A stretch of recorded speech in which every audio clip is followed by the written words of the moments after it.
More than 500,000 people receive medical service at the Western Galilee Hospital in Naharyia, the largest hospital in the area, whose staff and patients are made up of Jews, Muslims, Christians, and Druze. The hospital is close, only approximately 6 miles from the Israel-Lebanon border. The beginning was one part-time doctor for the entire Western Galilee, a maternity ward established at the Gertelmeyer boarding house near Naharyia's seashore, and a surgical ward, also housed in one of the city's hotels that cared for the injured during Israel's War of Independence. The hospital's first huts were constructed in 1954. Today, 60 years later, the huts have been replaced by new modern buildings. The hospital is in the midst of an intensive building boom with tremendous medical achievements, in spite of the objectively difficult conditions and antiquated infrastructures. The cardiology department provides services to a large, diverse ethnic community with very high excellence. We have the lowest mortality in the country post-heart attack, despite the facility which is unsuitable for providing such high quality services. We are working in a very crowded facility, small and very populated with lots of patients, and we come here every day to save lives. Warm, personal, and humane attention to the patients is one of the hospital's most important values.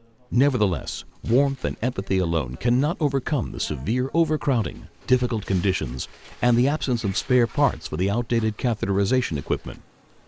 An excellent group of midwives who provide professional and dedicated care staffs the maternity ward. However, new mothers here lack the basic elementary necessity of a private shower and toilet. Only an hour after giving birth, the mother and newborn are quickly sent to the ward. On the way to the gynecology obstetrics ward, the mothers and their infants must leave the building. The nurse prepares the newborn to face the outside elements. We have about 6,000 deliveries a year. We provide excellent care for these people. Recently, we have developed a special service to treat women with placenta accreta, which saves women's life. Unfortunately, the conditions are not excellent. In such a crowded ward, when each mother awakens to the cry of her neighbor's baby, there is hope. Beyond the old and dilapidated ward, a new women's health wing is currently under construction with the newest medical and technological innovations.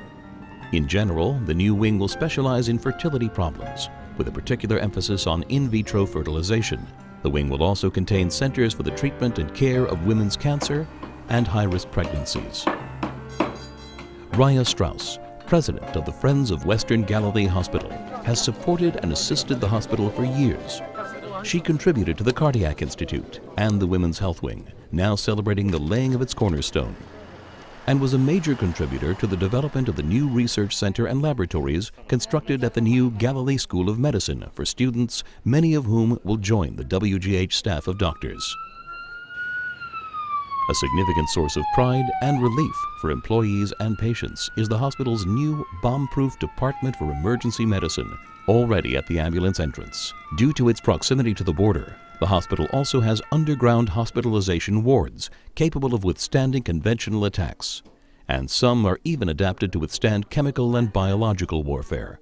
Following dozens of exercises, the staff has reached a high level of emergency preparedness. These achievements encourage the hospital staff, led by their energetic hospital director, Dr. Masad Barhoum, to even greater challenges. We want to reach 2 points. 1 point is 5 years from now to be the reference surgical hospital for the Galilee.